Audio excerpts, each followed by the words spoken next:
What's going on, everybody? Welcome into another episode and another week of the What the Fuck podcast. I'm Nick. That's Gunk. Gunk, we took a week off, but we are back. How are you during our week off? I'm doing all right. Like I said, that was my fault, guys. I apologize. Like I said, a lot of again with the Halloween stuff going on. I got a little one still. I mean, little one, but she's getting that age that she wants to do stuff. So, Halloween work. I was a little under the weather, so but we are back. I'm still sniffly, but we could go through that. I'm back. It's hockey season. We're getting to the full swing of stuff now, Yes, we are. I especially think we especially with are. October. Yep, October, November. We're gonna have the break for the four nations coming up. So a lot of games are gonna be coming up in the next month or two. So I know I'm excited. I know my man down there is excited. So we're gonna start off with his team this week. We're gonna Yes, start with the sir. Rangers. Yep, so since the last time we spoke, the Rangers played 5 games. They are 3-2. Three and They two. they won 3 of the last 5 and have won their last two. Their Mm-hmm. wins are a 2-1 win against Anaheim, a 2-1 win against Ottawa, and a 5-2 win the other day on Sunday against the Islanders. Yeah, who again? I feel like the Islanders are starting to a little bit of fall apart there. There's a little dissension in the ranks there. A little Hearing. bit, but I Yeah. liked the way the Islanders played for a little bit, honestly. Okay. Watching that game, the Islanders played pretty well against the Rangers. I thought they held up pretty well. Um, yeah, I could see where you're coming from, though. It looks like the team is starting to not, I guess, mesh as much as they might have been able to in the past. Yeah. But as far as from what I saw, the Islanders played a pretty decent game, but there was definitely a lot of flaws that I saw defensively in the Islanders game that I feel like probably could have been fixed up. But in terms of what the Rangers have been doing, because they were also struggling a lot defensively with a lot of players in certain games. You saw it in the loss against Florida last week. They just were not prepared for Florida. They did not look ready. And then you even saw it in the loss against Washington. Right. They come out, they look slow to start, and that's been another issue. They've been coming out super slow, and you're not getting off on the right foot to start a game off. So you're already handicapping yourself because you have to work back up to pretty much like game ready because Right. you're not coming out that way. Right. And you keep going blow for blow with Washington, and you just can't keep it up. Yeah, So and that was a game we had talked about on the last podcast about how big that game was going to be, especially for the Capitals mhm. coming off that the sweep of last year's playoff series. I'm sure the Capitals, really want to come out and get some revenge on the Rangers. So, you know, watching that game, the hard hitting game it was, taking the L for them. I mean, the Caps probably come out with a lot of confidence, and right now they're on top of the Metro, tied with the Devils and Carolina. Of course, they played fewer games than the Devils and Carolina, but their records are they're going to be a contender this year. They're not going to be fading away. It seems like. No, and you could tell by the way that the team is playing that they aren't going to be that way. And I I want him to break Gretzky's record, but don't do it against my team. Don't hang two Right. against my team, please. Right, exactly. I think everyone in the Metro, anybody that's a fan of Metro Division teams, does not want to be the one that gives up that goal. I don't want it. We gave him two when I was mad. Yep. So I mean, they look like a much better team than they were, and honestly, from compared to what they were last year, anything was going to be an improvement. But no, the Capitals looked good. They looked like a team that was watchable. Because last year they never really looked like a team that you wanted to turn on a game of. Right, and they were very mid last year. I mean, very, very mid. And Mm-hmm. the improvements they have made this year have really helped out their really their core. I mean, it wasn't like big splashes in the off season, but the little bit of here and there's they've done. I mean, it really improved this Capitals team. Yeah, and you're noticing it a lot on defense with the addition of Chikrin, and you're seeing it a little bit more up front with some of the guys that they signed. They may not be getting points in some games, but honestly, you're noticing them a bit more. Yeah, this it's an impressive turnaround for this Capitals team that looked dead in the water last year with no idea of what their future was going to be. So for them to turn it around the way they have, that's really impressive. Yeah, and Tom Wilson wants to score more instead of troll less. So hey, yeah, we understand. But again, he's been improving his goal scoring this year, and like I said, that's something you can't deny that it's helping this team and gain up in the standings this year. So like I said, unfortunately, he's one of the biggest, nastiest trolls out there in the league. So if he's scoring goals for you, it's going to be a big improvement for your team, going forward too. Yeah, absolutely. It's he's either on it or so far off it that it's insane. So it's always really hit or miss with Tom Wilson, but I never wishing the best. We got you. We got you. But keeping up with the Rangers, they played tonight against Buffalo. It's their first game since Sunday, so they've had some rest. But they've Hmm. been switching up the lines a little bit. And they started doing it for the game against the Islanders. And so far, it's been okay.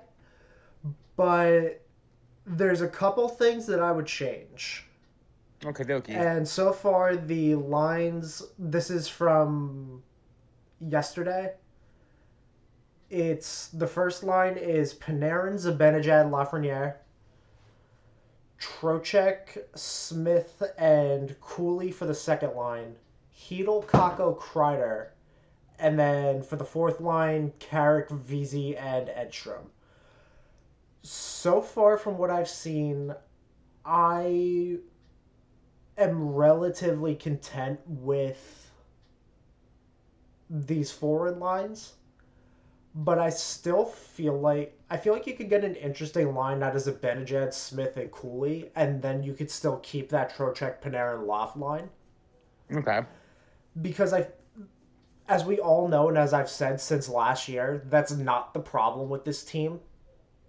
So you can keep them together, give them that first line minutes, and I feel like so far Smith has looked good with Zibanejad, so you could keep them together and see what Cooley can do because I feel like Cooley is another player that he plays similar enough to Kreider, but with a little bit more speed in his game and because he's a little bit younger, he's able to get into spots a little bit quicker and a little bit faster. So I feel like he could help set up plays a little bit better than Kreider could. So I feel like if you were switched those two in the lineup, like that's perfect. And then on defense, you go back to Linger and Fox, which is fine.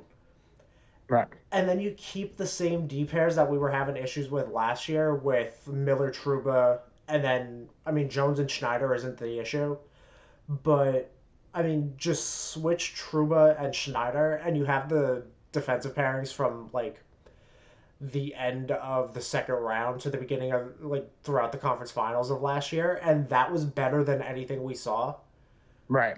because right now I think the pairing of Lindgren and Fox is still the best because I didn't like the pairing of Miller and Fox. Okay. The the pairing of two skilled defensemen where they're not sure who should be jumping up on offense at times never really worked. So I feel like Fox having Lindgren back is going to show a bit more of an improvement on the back end because you know what you're getting from that pairing. And then Absolutely. you want to give Miller somebody that's not Truba. That's pretty much all I'm ever getting at with most of this is that you want to give Miller somebody that's not Truba, and Right. you consistently just give him Truba. But I mean, so far the team is looking good. They haven't been playing as much as other teams, and if they are, it's not as consistent. Like it's been very strung out. Right. Like the last time the Rangers played was Sunday, and then they played a night, so they're getting a bit more rest. But they've looked okay for where we're at in the season. Yep, absolutely. And let's talk about the Devils because they've been going through a string of shutouts recently. Two good Yeah, results, one bad result, all in yeah, Canada. You're on your yeah. Western Canada trip. Yeah, the Western Canada trip was pretty interesting to watch. Yeah, it was interesting. You started out with a beautiful defensive, offensive, like total 60-minute all around game against the Canucks, which again, I know they always hype it up, a lot of the NHL, front office, and they love shooting out the Hughes Bowl thing, but I mean the Devils really do have their number. I mean, it's been, and this is years and years. This is going back to, Jackson Quinn's like first like rookie seasons and all Mm. that. Like they really have dominated the Vancouver Canucks, in any which way you prove it. And Jack has really shown out in these games against Vancouver. So it wasn't a big surprise that they beat Vancouver. It was the way they beat Vancouver. The 6-0, shutout. You got Markstrom playing outstanding. He outstandingly played in that game. It was tremendous. That was the kind of goaltending I've been wishing for the last 3, 4, 5 years now. Okay. So it's been fantastic. And then we move on to the Calgary game, which if you watch that game, I mean, they played a pretty decent game. I mean, like I said, uh, Blake Coleman didn't score until middle of the third period. I mean, it was a 0-0 tie. It was Mm. it was a really good defensive game between I said the Devils and a really good, and I really were impressed watching Calgary play because again, you really don't get a chance to watch them, especially on the East Coast here. But they played a really, really solid game against the Devils in that game. They got the goal they want. They got the goal to get it 1-1 nothing. And then it was just, the real quick turnaround, 2-on-1, bang, it's 2-0, and that's game right there. So, you know, again, you can't. I mean, you can give the Devils, a little check mark off just because they just didn't put the puck in the net. Mm. But again, the Calgary goalie, I forget his name. It was the backup to Dustin Wolf. I forgot his name, but he played a really tremendous game in that game. And like I said, a nice little 3-0 shutout for Calgary. And then you go into the last game against Edmonton. I mean, we're gonna find the excuses of, they didn't have McDavid, of course, which he's on his way back, on the mend. So you're gonna get that. But again, it was another solid defensive game Mhm. by the Devils, and now we had another 3-0 shutout for Jake Allen.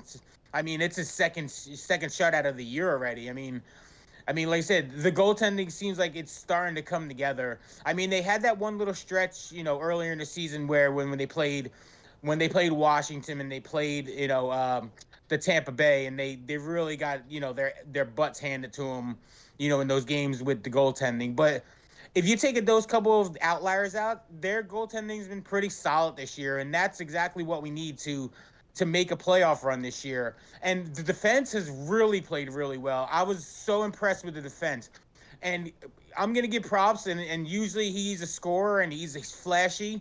But Luke, I don't know what happened in this offseason. I don't know if it's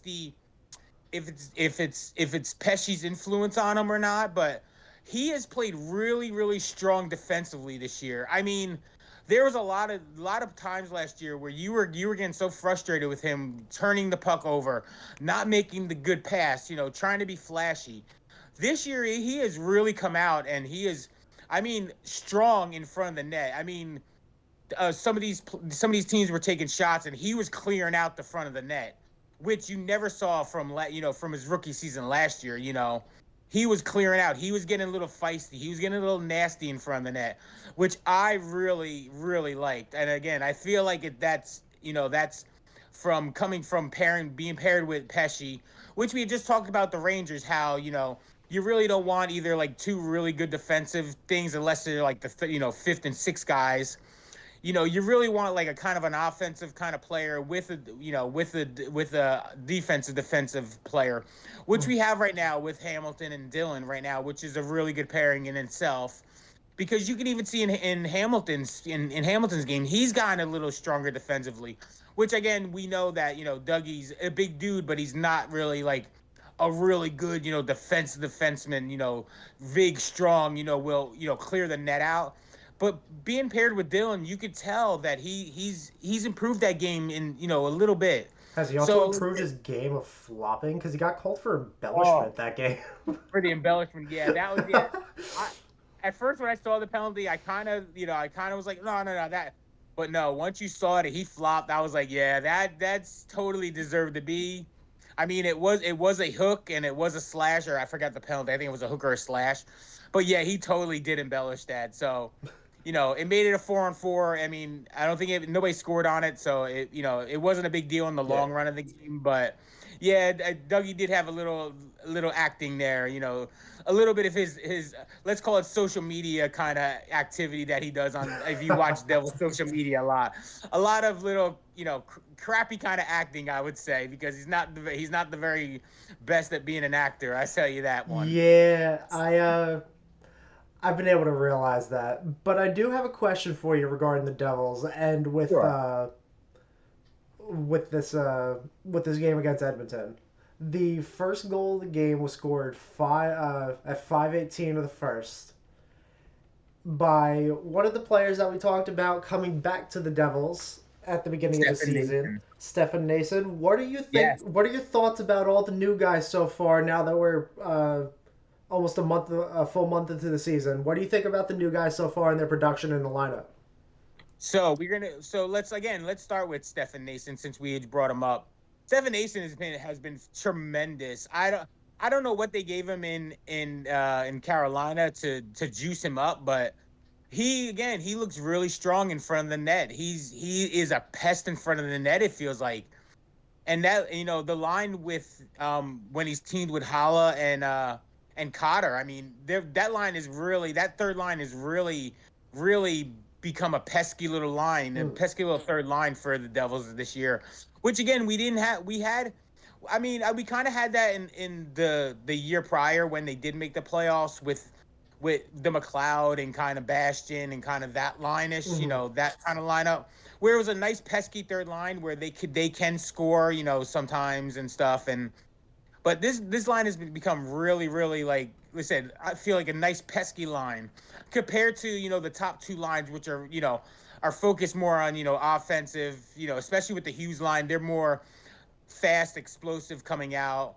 And then the Nico Heischer line, who Nico Heischer this year, give him props. He's had a tremendous start to the season. Hmm. But that Brad, excuse me, the Heischer, Meyer and Mercer line have really become um both way player both way lines on that. I love it. And like I said, I feel like there's a balance of it's starting to come out. There's a nice balance of skill players and pesky and gritty kind of guys on this team, which I was hoping to come into the season. I was hoping for that, and it seems like it's coming to fruition so far. So good. Hmm. The addition, Brendan Dillon has been really fantastic. I really like his game. I like his defensive game. He's when he gets his shot, he gets his shot. Like I said, he's taking shots from the blue line when he has a chance, and of course, playing with Dougie, he's not going to get those kind of shots all the time. I feel like again, he's had a nice, I would say a solid B plus, so far, so good start to the season. Okay. Um, Paul Cotter was you're going to get a lot of people that were were really complaining about giving away Holtz for him, and you're not hearing that anymore. I mean, Alexander Holtz, has not done anything with Vegas at all this year, and Which I he feel like is also detrimental to him. Like exactly Vegas doesn't need Holtz right now, and I feel like right, that's also going to mess up his development even more than it did when he was having to try to deal with fucking Lindy. right, exactly. So No, I I mean, it's not as much as it sucks that he's not getting much of a chance in Vegas. There's nowhere really for him to. right, but like I said, but again, it's more of a it was more of a nice swap, I feel like, from the Devils' perspective that, Mm. a lot of people were crapping on this because they thought that Holtz would become, a 25, 30 goal scorer. And like I said, his development has not turned out. Like I said, Vegas really doesn't have a spot for him. And you added a guy like Paul Cotter, yes, at the beginning of the season, he was scoring goals for you and stuff. And, especially in that, in the first two games in the Chechnya series, in the Global Series, he really, really stepped up early for the Devils. Mm. But he has backed in and settled into his spot. And again, being on that pesky third line that I really enjoy watching with Nason and Hala. I said I find him to be a good another solid B plus, player. So far, so good for the Devils. Nice addition to the team. Mm. Let's see what we talked about, and it's coming to fruition. Which finally one of my predictions is coming true. Johnny Kovacevic, which I know his name by heart now, has become that sixth guy on this lineup, and he and Siegenthaler together are what we were talking about with Schneider and excuse me the other defenseman from the Rangers, like Uh, that and Zach Jones. exactly, yeah, And that. Zach But you Jones. figure but it's that nice little 5'6" defenseman who play defense, are not looking, they're not looking to score, they're not looking, to move the puck up. They just play a really good, solid defense. And Mm. Kovacevic has really impressed me. I mean, he has even gotten, you know, you know, uh, Simone Nemec, who has not played in a few games now, ever since, Luke Hughes and Brett Pesce have come back.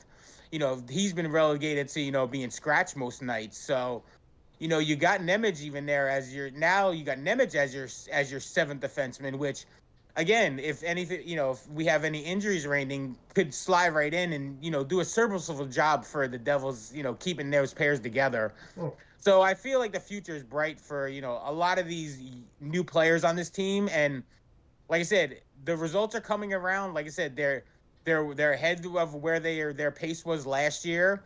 I feel like the team has got a good just talking and hearing interviews and stuff. You feel like the team is starting to come together under Sheldon Keefe. And I know that was a big problem in Toronto, that they were, more of a regular season team, and then once they hit the playoffs, they really crapped the bed. But said, I have a really good feeling so far, so good. And you know what? You need the regular season to get into the playoffs. And unfortunately, this Devils team, 2 out of the last 3 years, have not made the playoffs. So we got to get to the playoffs first before we got to worry about playoffs. So, like I said, I feel like the team is starting to come together. It's melding. The goaltending has been really, really good. I won't say great, but it's been really, really good. Compared to last year, it's been 1,000 times better. Mm. The defense have gotten really well. And like I said, you're starting to get your scoring from up front. You said Brat's starting to he's on a hot streak. Like I said, Jack is Jack. Nico has been really, really constant so far, one of the league leaders in goals this year. And I feel like I said, Mercer has really turned it around from even last year. I mean, I feel like his improvement. And can we just talk about the goal from the other night, The goal.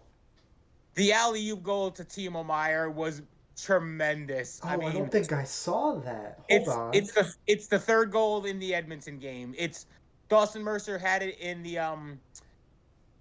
center ice, kind of gave it a nice little flip. Timo grabbed it with his glove, put it down, flipped it, backhanded, boom, 3-0. It was a Why don't I beautiful remember goal. this?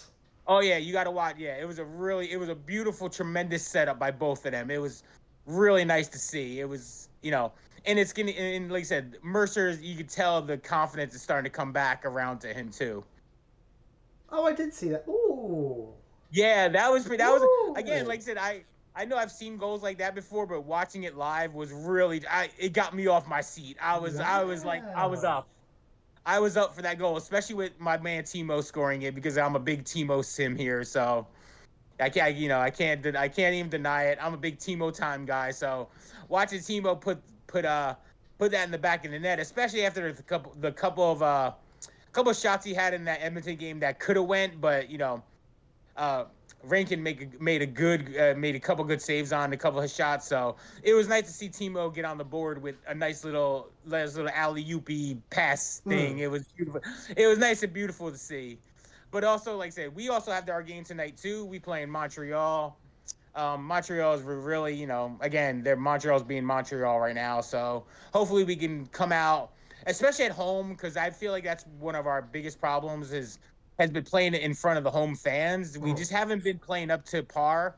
Again, really, except for the Utah game, which I was like I said, I was at the Utah game, and that was one of the really strong games. And like I said, but the home, said the home record's not really, as good as it's been. Um, just playing better in front of the home crowd will, I feel like really energize this team. Let's get it going at home. That's my main focus right now. Let's get it going at the home at the Rock. Okay. Yeah, no, it's a solid game plan if you're struggling at home, and with a team like Montreal coming in, I don't want to say it's an easy game because there really No, are no, no easy games, but it's a good way to really start getting going absolutely. at home. But No, absolutely. before we head out, I just want to cover some of the league leaders in some stats because there's some ties around the NHL, and the way the goals are tied is really funny.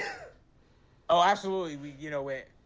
Yeah, especially you said Nico's still ahead. He's tied with Nylander. He's tied with Caulfield. He's tied with Reinhardt. He's tied with Kucherov. I mean, there was one point last week. I think I saw like a meme on thing that Heischer, Caulfield, and Reinhardt, who all wear 13, which Yeah. again, God bless our man Johnny Gaudreau. All three of them were on top of the NHL Gold scoring standing. So, like I said, looking down on us, the 13s doing good for the 13s. Hell yeah. But yeah, they're all tied with 10. And Yep. the way the NHL website has the leaders listed, they have them all tied for first. And because the next three players after them all have 9 goals, it Yep. shows them all as tied for sixth. Yeah, that's what I have. I have that on the score myself too. The same thing. It's it's really funny, but Yeah, and you like got you got Connor. You got Connor from Kyle. I think it's Kyle Connor, right? Kyle yeah, it's Kyle Connor. Connor from the Jets, Okay, baby, okay. from I the knew I was right. Jets. Again here. You got Drysaitel, Panarin, and are all tied right now. It's in sixth place with 9 goals. Yep. And then rounding it off is Ehlers and Ovechkin with 8. Yep. And then Oh, and or Connor McMichael. Oh, the what vein. He what are is you the uching for Connor McMichael? What's wrong with Connor Connor McMichael, McMichael man? becomes Hold on, what's wrong with he. Connor McMichael? What you got? He what is a what devil fucking killer. Every time they fucking play the Devils, his name he always scores, and he drives me. And he's just one of those players that is not like a great player, but when he plays your team, he just drives you fucking nuts. And he it just seems like he's always on the score sheet every time they play the Caps. It doesn't matter if they win, lose, or tie or whatever, overtime loss. Stupid McMichael, every time he plays the Devils, is always on the goddamn score sheet, and it drives me effing nuts. I don't know what it is about it. It's just one of those things that are embedded in my stupid hockey head. I swear. So hey, understand. Sometimes you just don't like a player just No, I just because understand. I just wasn't expecting it to be Connor McMichael. it is Connor McMichael. Literally, I think we were watching. Like I said, me and Maddie were watching the Washington game. I think it was probably a couple weeks ago now, where they lost big time to Washington, and sure enough, he fucking scores, and I went, son of a bitch, I hate this motherfucker. Excuse my language, of course, guys. I'm sorry, but yeah, I don't know what it is about him.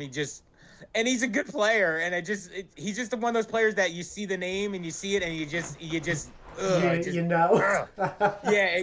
Like I said, I'm sure you got players that will do that to you too. That are Oh, of not like course. It's just not they're not Connor a big. McMichael. Like I said, like I said, a lot of people have they're not big stars, but they drive you nuts when they play your team. Yeah, but But yeah, he's one of them. And I saw, like I said, I just saw his name right now. I was like, oh fuck. God. All right. Goalie leaders. Goals against average. This guy always finds his way into the top of goalie leadings until January, and it's Kevin Lankinen with the 209 goals against. Yep. Um, he's always been just so okay that it's not even funny.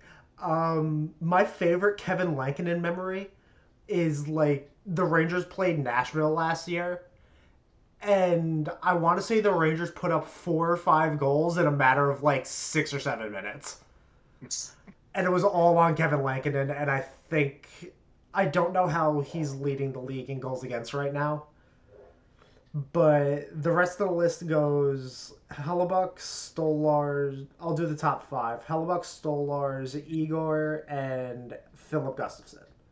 Yep. Not bad. And then No, not bad at all. Said pretty good for you. Stolar's been really good for Toronto. I mean, that's hopefully especially for a lot of the big all the Toronto fans out there. Finally they're finally settled in and going now too. Now it's let's see where they go from here. Now they seems like as they've solidified the goaltending situation so far so good in Toronto. a little bit. Yeah, They've I mean, looked again, not okay. like perfect, but yeah, it's not all starish, but like I said, it's solid so far compared to what they had at the end the playoffs of last year. Pretty solid for the old Toronto Maple Leafs. Mhm. Yep. And real quick before we head on out of here with save percentage, top of the list with a 933. Give him his money. I'm on the Yo, train now. Give him his money, absolutely. my boy. And then coming in Yep. at number two with a 930 is Lucas Dostal, which I love him so much. He is such a good player, Yes. and nobody gives him enough credit for it, which is damn near sad. And then Yeah, like even in the game they played against the Devils, like right before the West Coast trip where the Devils won, I think it was 6-3. He played really well in that mm, game. I mean, you couldn't, you can't say they really peppered him in that game, and he played really, really well. And it was basically the third period that they came out and finally extended that lead out, so to get the 6-3 win. But no, Dozars has played really well, and I got to give a shout out. I saw I was scrolling through my feed this morning. Hey, give a shout out to Mr. VV from last year, Vitek Vanacek, no, 49 saves and a shutout win last night. How no. you can't go wrong. I mean, I Sharks. didn't Nah, I it's the didn't shark. I didn't like him as my goaltender, but hey, you know what? He was always a good solid, just personable guy, and was really fun to watch on like the Devil's social media when he was with us. So hey, give him his champagne for the night. Uh, 49 save win, shutout win for the Sharks last night. Sharks have been looking really good. I mean they're they looking they played better. really yeah, they're looking better. They're not as bad as, a lot of, and they're still waiting on Celebrini to come back. So, it's not going to be, any playoff run this year, but, Sharks not looking so bad in the big scheme of things. Maybe the turnaround is starting there. You'd have to hope, but it's still It can't get any early. worse. But you It would. couldn't get any worse from the last couple of years. So, That's what hey, you'd think. yeah, well, that is true. Yeah, absolutely. This is the Sharks. This But is the Sharks. yeah, I mean, that's pretty much it going around the NHL. Yeah. Oh, well, first of all, let's give um a a big excuse me, I wanted to um a big shout out to I forgot his name from Columbus. He got hit in the neck the other night with the puck, and oh, I know yeah, who he had to be I know who you're yeah. talking about, but it's also Yeah, I said I had it down yesterday. I've written it down. I forgot where my notebook is. So yeah, but yeah, he took a vicious shot to the neck, and we were talking about last year with like the neck guards and all that stuff, and oh, Dylan Holloway of the St. Louis Dylan Blues. Holloway, yes, Dylan Holloway, yeah. And the kill part is like he took the shot to the throat, and he actually played another probably like 30 seconds of ice time until he hit the bench, and then once he hit the bench, he kind of collapsed, so I want to send my well wishes out to him, especially like I said, we had a lot of discussions last year over the Johnson, death in Russia about, getting cut by the skate with the neck guards. So, like I said, hopefully he can make a recovery, and hopefully he's doing better. So, we talked about this last year. Safety's really big in the NHL, and hopefully, they can regulate these neck guards maybe a little more now that Mhm. it's happened. Something happens in the NHL like this that maybe they can regulate it a little better. I'm not big on the regulation kind of stuff, as you can tell, as you know from my my views on other stuff, but Yeah. but stuff like that. I mean, for safety, that's gonna help out the league. I could totally see it, and if it makes you uncomfortable, just like the Guardian caps in like the NFL, hey, we're just looking out for your safety. We want you to live long lives after after your after your career is over. Hmm. Yeah, absolutely. And he later came out and said that he's feeling good, so he should be good to Good. go. Okay. The Blues played tonight at home against Utah, so maybe he may be in the lineup. Okay. But we can always come back to that next week, and we can always talk Yeah. about that. Yeah. And Like I say, it was one of those things I saw scrolling across TikTok on Tuesday, and it really like disturbed me how he took that shot to the uh, neck. It was one of those things you just see scrolling, and you just you worry about the guy. Again with again safety is a big thing, and in all major sports right now. of course, Yep. of course, of course. But gang, I think that's gonna do it for this week of the What the Puck podcast. A lot of good to be talked about Absolutely. across the Rangers and Devils and the NHL. So Yep. we'll keep you all updated with that next week Absolutely. as we learn more about everything. But gang, this has been, like I said, the What the Puck podcast. I've been Nick. That's been Gunk. Gunk, I love you. I Gang, love you we too, love bud. you. We will catch you next week. Peace, baby. Peace.